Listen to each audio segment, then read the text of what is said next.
Hello students. So in this video lecture we are going to discuss the last topic of unit 3, that is polymer composites. So here we are going to discuss only about the different polymer composites, starting from thermoplastics, then we'll go to thermosetting polymer composites. So as you could see, how we can classify polymers based upon matrices. So basically, composite materials are also called as polymer matrix, and matrix. Composite materials is also called as matrices, and there are three types of matrices.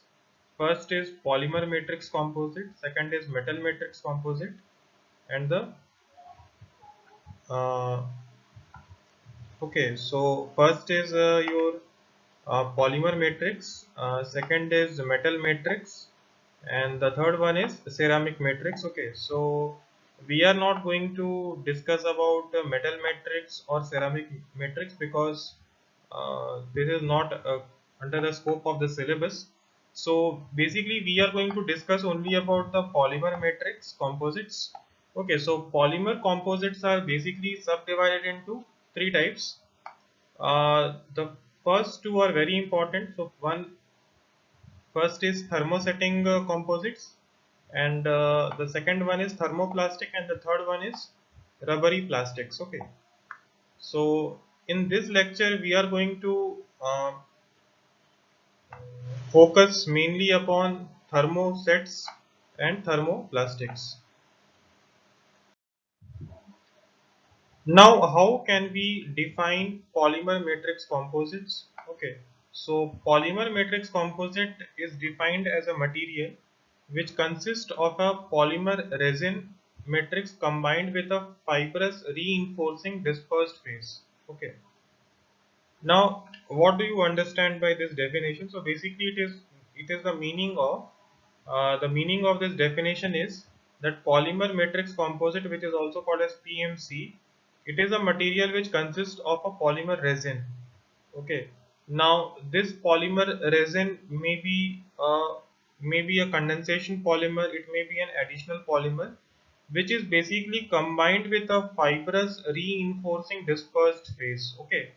So basically the matrix or the resin is actually joined together by reinforcing fibrous substance, that is also called as fibrous reinforcing dispersed phase.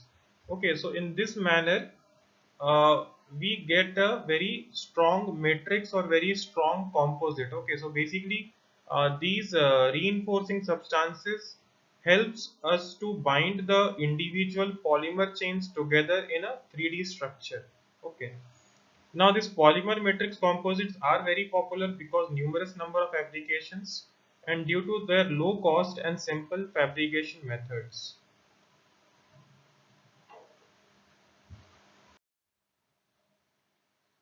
So first of all, we will discuss about polymer, and then we will discuss about composite. Okay, so polymer is a simple polymer, but composite, when we talk about polymer composite, so it is like polymer plus reinforcement. Okay, so here there is a composite, it means it is a combination of matrix and reinforcement. Okay, so this is the morphology of a, so here could see this is the morphology of a simple a polymer or a resin, but here it is actually resin plus reinforcement. Okay, so this reinforcement increases the tensile strength of the composite and also increases the mechanical, it enhances the mechanical and thermal properties of the composite. Okay, so in a polymer composite we are having two things. First is a discontinuous phase, that is called as a reinforcement, and the second one is a continuous phase, that is also called as a matrix. Okay, now reinforcement. Now what are these reinforcements? Reinforcements are what? Principal load bearing member. Okay, so actually reinforcements are nothing but actually they acts as a binding agent which binds the resin together in a matrix form, right? Next, what do you understand by a matrix? So matrix provides a medium for binding and hold the reinforcement together into a solid. Okay. So matrix means what? Like different reinforcement and are bind together in the form of a solid. It protects the reinforcement from environmental degradation, right? So basically the reinforcements are separate. So basically the matrix binds all the reinforcements together into a definite shape and structure. It serves to transfer load from one insert to the other, and it also provide finish, color, texture, durability and other properties. Now again we will try to classify the polymers based upon their plastic behavior. So the first of all, it is there is a term called as linear polymer. So any polymer in which molecules are in the form of chains, individual chains, it's called a form a linear polymer. Second is thermoplastic. So thermoplastics are what? Linear or branched polymers in which chains of molecules are not interconnected to one another. Okay. So it means that these are the examples. So here in the bottom you can see the example of thermoplastic. So you could say that individual chains are though crossing each other, but there is no connection between them, right? The next is called as thermosetting polymers. So thermosetting polymers are heavily cross-linked to produce a strong 3D structure or three-dimensional network structure. Okay. So this is a example of a thermosetting polymer. So here you could see the black ones. The black ones are actually nothing but they are the interconnection between adjacent chain, right? So in this manner they form the 3D structure of chains. Now molecular chain configuration. So again we will repeat this thing we have already seen in the first unit. So polymer chains are basically divided into four types. So one is linear, okay, linear chains. One is branched, means there are branches along the chain. So these are the branches, right? These are the branches. The next is cross-linked chains. It means that there are two chains. This is chain number 1 and this is chain number 2, and this is the branch between the two chains. Next is a ladder chain. Ladder chain means what? It is in the form of a ladder. So this is the chain number 1. This is chain number 2, and these are the interconnection between the chain. Can you just see here? Okay, so these are the interconnection, right? So if you see the morphology of the polymer, it looks sorry, if you see the configuration, it looks like a ladder configuration, right? Now next, how can we classify polymers based upon cross-linking? So one is actually non-cross-linked polymer. Okay, so non-cross-linked polymer means you could see that there are individual chain number 1, chain number 2 and chain number 3. So there is no link. There is no link between these chains, right? These chains are independent. Okay, so if you see the properties, so these are actually these kind of non-cross-linked polymers are soft in structure and they melt at higher temperature. Okay, so they are very soft and melt at higher temperature. So their melting point is higher. They are having high toughness and they are having low stiffness. Okay, so for example, polyethylene is one of the prime examples of this. Okay. Next is cross-linked polymer. So here you could see that in cross-linked polymer we are having two polymer chains and there is a cross link between these two. Okay, so these actually decompose at high temperature. Again, they are having a high melting point. They do not melt very easily. They are highly brittle means what? They are having a glassy structure. Okay, and they are highly stiff. Okay, it means that they are having a high modulus of elasticity. Okay, so one of the prime example is condensation polymer, that is polyester resin, which is also used for aerospace applications. Okay, so normally for aerospace application we require a very high temperature material. Okay, so it is used for many different kind of industrial applications. Now thermosetting resins are the most widely used polymers in polymer matrix composite. Okay, so thermosetting resins are actually commonly used in this PMCs that we are going to discuss today. Okay, Among thermosetting plastic, epoxy and polyester are commonly mixed with fiber reinforcement. Okay, so what is epoxy and polyester? It is a polymer, and it is actually mixed with what? It is mixed with the fiber reinforcement in a matrix. The most widely used is a laminar structure made by stacking and bonding thin layers of fiber and polymer until the desired thickness is obtained. Okay, so what we are mixing? We are mixing a fiber with a polymer to form a what? To form a polymer matrix composite. Okay,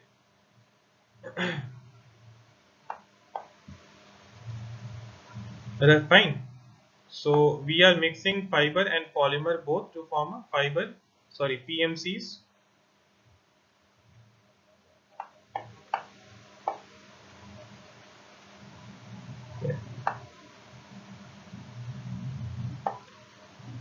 Now, what are the different types of fibers which we are using in polymer matrix composites? So they are having various forms. Okay, they are either discontinuous or continuous or woven as a fabric. The principal fiber material that is used in the composite are actually what? Fiber reinforced plastic, that is also called as FRPs, and the common examples are what? Glass, carbon, and Kevlar 49, right? Less common fibers include boron, silicon carbide, alumina, and steel. Okay. Glass is also one of the most common fiber material in today's fiber reinforced plastics. Okay. So try to understand that fiber reinforced plastics are very strong, having very high modulus of elasticity, enhanced mechanical and thermal properties. Okay, and they cannot melt very easily. Okay, they melt at a very high temperature, and some of the FRPs they even don't melt easily. Okay, so I think we have already covered what is polymerization and different types of polymerization. So I'm not going to cover this slide right now. Next is we'll try to understand what is a thermoset. Okay, so normally all the condensation polymers comes under the category of thermosets. Okay, so thermosets are actually liquid or malleable prior to cutting and designed to be molded into the final form. Okay, it has the property of undergoing a chemical reaction by the action of heat, catalyst, UV to become a relatively insoluble and infusible substance. Okay, so normally it undergoes chemical reaction by the action of heat, by the action of another chemical agent, by the action of catalyst, ultraviolet light, and it actually changes from one form to another. These thermosets, they develop a well bonded 3D structure upon curing. Okay, so curing means what? It is like a kind of temperature. It is a kind of temperature curing. So we try to do some kind of temperature alterations with the help of curing. And once these thermosets they become hardened and cross-linked, they will decompose rather than they melt. Okay, so melting is a very far-fetched thing for these thermosets, and they actually decompose rather than melting. Okay, now these thermoset materials are generally very strong as compared to thermoplastics. Again, why? Because the amount of cross-linking is very high, and again due to the 3D network of bonds, and also it is better suited for high temperature application. Okay, till the substance basically decomposes. Now, how thermosets are actually made? So, thermosets are made by mixing two components, a resin and a hardener. So, hardener is basically what? Hardener is a cross-linker which react and harden either at room temperature or at an elevated temperature. The resulting polymer is usually heavily cross-linked. So, thermosets are also called as network polymers. The cross-links form during the polymerization of the liquid resin and hardener, so the structure is almost always amorphous. Okay, on reheating these crosslinks, it actually what happens if we reheat the crosslinks, so it prevents the melting or the flow of the polymer, and thus further heating just causes it to decompose. Okay, so if you heat this crosslinks, so rather than melting it will try to decompose. Now you can just try to understand that how these thermosets look like. So you could, can you see that these are the parallel chains over here? Okay, so there are parallel chains, and in between the chains you could see that all the chains are joined together. Okay, with the help of a hardening agent. So this is called as actually nothing but it is a cross linker, and this is the basic structure of a thermosetting plastic, which exhibit an extensive cross linking. Okay, and when you basically heat it, okay, so when you basically heat it, so there are strong covalent bonds being formed between the polymer chain that cannot be easily broken, right? So that is why rather than melting, it basically gets decomposed. Now, how thermoplastics are different? So thermoplastics are usually easier to mold into complex shapes. Why? Because thermoplastics, they don't have cross linking between the adjacent chains. But thermosetting polymers offer more of the following properties, right? High thermal stability, high rigidity, high dimensional stability, resistance to creep and deformation, lightweight, high electrical and thermal insulating polymer. So these may also be called as the different advantages of thermosetting polymers over the its counterpart, that is thermoplastics. Now we should also try to go through that some of the basic thermosetting plastics. So epoxy polymer. Okay, so epoxy polymer is the prime example of a thermosetting plastic or polymer composite, right? So how it is being used? It is used for fiberglass adhesive. Okay, and the next is actually polyester that you already know about, right? So basically the repeating unit contains an ester linkage, and it is used again for as a fiberglass laminate, and it is also cheaper than epoxy. Next is a phenol formaldehyde resin. Okay, this is a very important polymer composite, and it is used for different application. It is used in bakelite formation, then it is used for different other applications, and it is actually having a brittle structure.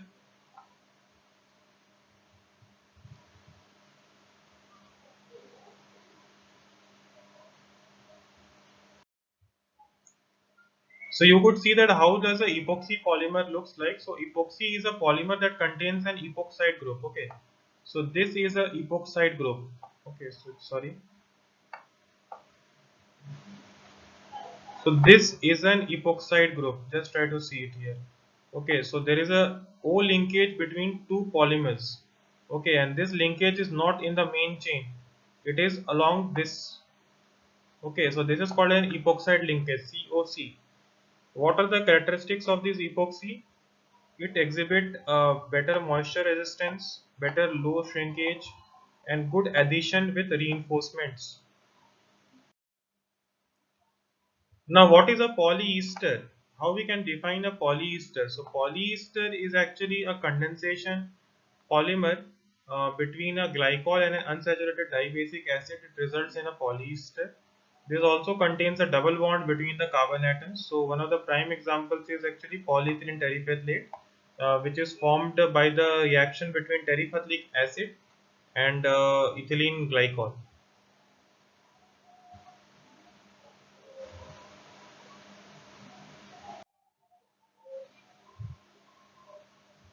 Now, what are the some of the different applications of thermosetting plastics? So, if you see the applications, so first is the phenolic type thermosets. So, it is used as adhesives, coatings, and laminates. Next is amine based thermosetting plastics used as again adhesives, cookware, electric moldings. Okay, next is urethanes that we have already seen in the previous lecture.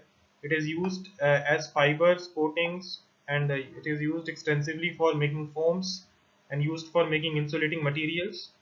And next is silicone based composites, which is also used for making adhesives, gaskets, and sealants. Now we will try to understand what is a thermoplastic. So in thermoplastic, individual molecules are linear in structure with no chemical linkage between them. Okay, they are held by weak van der Waals forces between the individual chains. Okay, so physically, uh, so technically there is no connection between the individual chains, but rather individual chains are binded together by the weak van der Waals forces of attraction. Okay, that is also called as non-bonded interaction. Now, some thermoplastic normally do not crystallize, so they are termed as amorphous plastics and are useful at temperature below the glass transition temperature. Okay, so you could see that this is an example of a thermoplastic. So you could see that polymer, sorry, uh,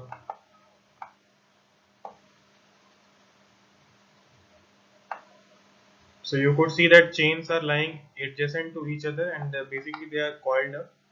Okay, and when it forms a very regular structure, it is also called as a crystalline structure. Okay, so it is not necessary that all the thermoplastic basically crystallize. There are thermoplastics which do not crystallize. Okay, and generally thermoplastic, amorphous thermoplastic are also are less chemical resistant. Why? Because since it is an amorphous structure, right? So chemical can easily penetrate the uh, inside the matrix of the polymer. So this is how you can see thermoplastic looks like. Okay, so this is all the chains are individual chains lying apart. Okay, and there is no link. There is no link between the chains. Okay, all the chains are basically independent. Fine. So there is no link between the chains. Okay, and when you basically try to heat this, okay, so when you heat this thermoplastic, the weak force between the polymer chain is easily broken by heating. Okay, so the weak van der Waals forces of attraction between the adjacent polymer chain basically weakens when you try to heat the thermoplastic. Okay, prime features of thermoplastics are no cross links between the chains. Then next is weak attractive force between the chain broken by heating. Next is it changes shape and can be remolded. Another feature is weak force reform in new shape and when cold. Okay, so when cold, so basically when you are heating it, okay, you can see that weak forces are getting broken, but when again this will be subjected to cool temperature, so again these weak forces between the adjacent chains can be regained. Now, next, how can we use a thermoplastic matrix composite, or what are the reasons we should use thermoplastic matrix composite? So, first reason is refrigeration is not necessary with a thermoplastic matrix. Okay, so refrigeration it is not necessary to refrigerate it. Next, parts can be made and joined by heating. Okay, so in case if there is some a kind of joining needed, it can be simply done by heating the thermoplastic. Next, it can be remolded. Okay, so once it is molded, again it can be broken down, and again it can be remolded into another structure. Okay, and thus the recycling is also very easy. Next is thermoplastics have better toughness and impact resistance. Okay, the toughness of thermoplastic is greater. It means that it is less brittle as compared to thermosets. Fine. Next is the fabrication time is lesser. The fabrication time of thermoplastics is lesser as compared to thermosetting matrix composites. Next, it can be recycled easily. Okay, so these are the basically you can say that these are actually nothing but these are the advantages of using thermoplastic matrix composites as compared to thermosets.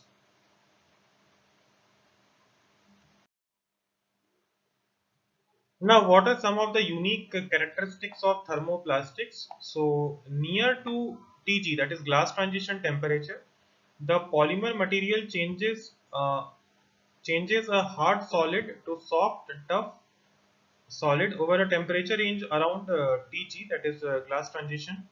Near this temperature, the material is also highly viscoelastic. Okay, so when you increase the value of the TG, okay, so basically what happens, the hard thermoplastic, it changes to a soft one, and the material becomes more and more viscoelastic. So obviously, when the Tg increases, the viscoelastic properties of the material also gets improved. Okay, next is when load is applied, it exhibit elastic deformation. Okay, it means that modulus of elasticity is greater for a thermoplastic. With increasing temperature, polymer changes into a rubber-like solid undergoing deformation on external load.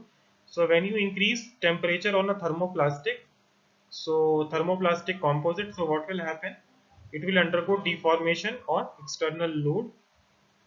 Next is further increase in temperature of both amorphous and semi-crystalline thermoplastic. It achieves in a highly viscous state. So the viscoelastic property of the thermoplastic improves a lot when you increase the temperature on an amorphous and semi-crystalline thermoplastic.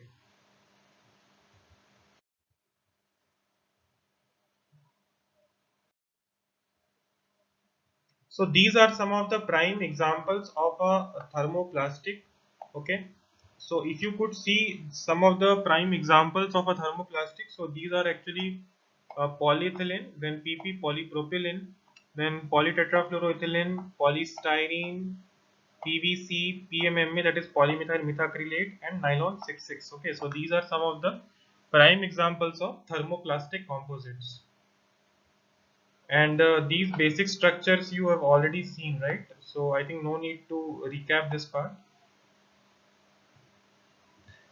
And yes, in moreover in this slide you can also go through the different uses of the different thermoplastics. Okay, so from examination point of view and for a better understanding and knowledge, you should go through the different applications of different thermoplastics. Now, how can we compare the three categories of composites? So, one is what? One is your thermoplastics, next is thermosetting, and the next one is elastomer. Okay. So, what is a thermoplastic? It is actually flexible linear chain which is straight or branched. What is thermosetting? It is a rigid three-dimensional network. So, chain may be linear or branched, but it is actually interconnected. All the chains are connected to it with each other. And next is elastomer. So what is elastomer?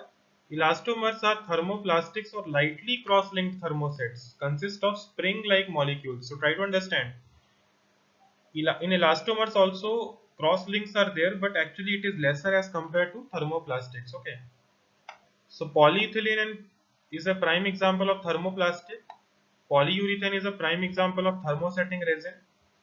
And natural rubber is a prime example of elastomer.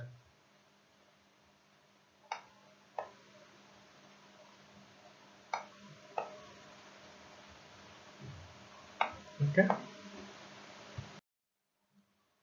Now, how can we basically try to differentiate thermoplastic versus thermosets? So, thermoplastics have little cross-linking, they are ductile, they soften very easily. Okay, prime examples are what? Polyethylene, polypropylene, polycarbonate, polystyrene, right? So, these are the different types of or different examples of thermoplastics. Thermosets comparatively have very hard, large cross-linking. They are hard and brittle. They do not soft weakening. And the prime examples are vulcanized rubber. Vulcanized rubber means what? The rubber in rubber we are having three-dimensional structure with the help of a sulfur molecule, sulfur atoms. Then epoxy resins, polyester resin, phenolic resin such as phenol formaldehyde resin. Okay.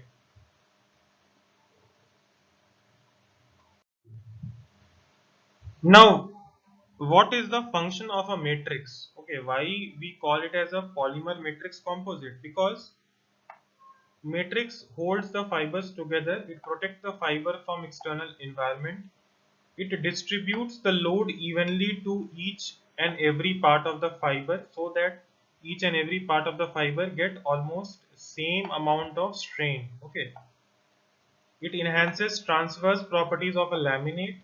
It improves the impact and fracture resistance of a component, means it will improve the modulus of elasticity. It improves the impact and fracture resistance, means the material will not get easily fractured if it is bind together in the form of a matrix. It helps to avoid propagation of crack growth through the fibers by providing alternative failure path and carry interlaminate shear.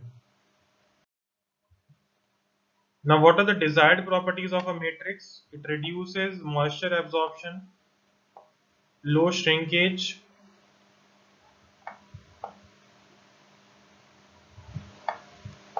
it has low coefficient of thermal expansion, it has good flow characteristics so that it penetrates the fiber bundles completely, and it must be elastic to transfer load to the fibers. Now next is it has reasonable strength, modulus and elongation. It has strength at elevated temperature. It has low temperature capability.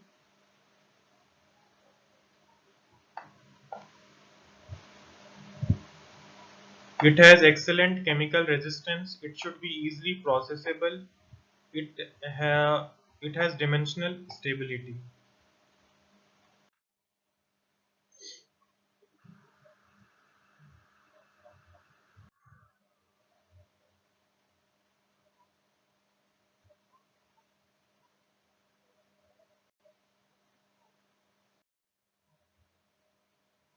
Okay, so this is it. Those slides were not so important. Okay, and they have been already covered in the previous ones.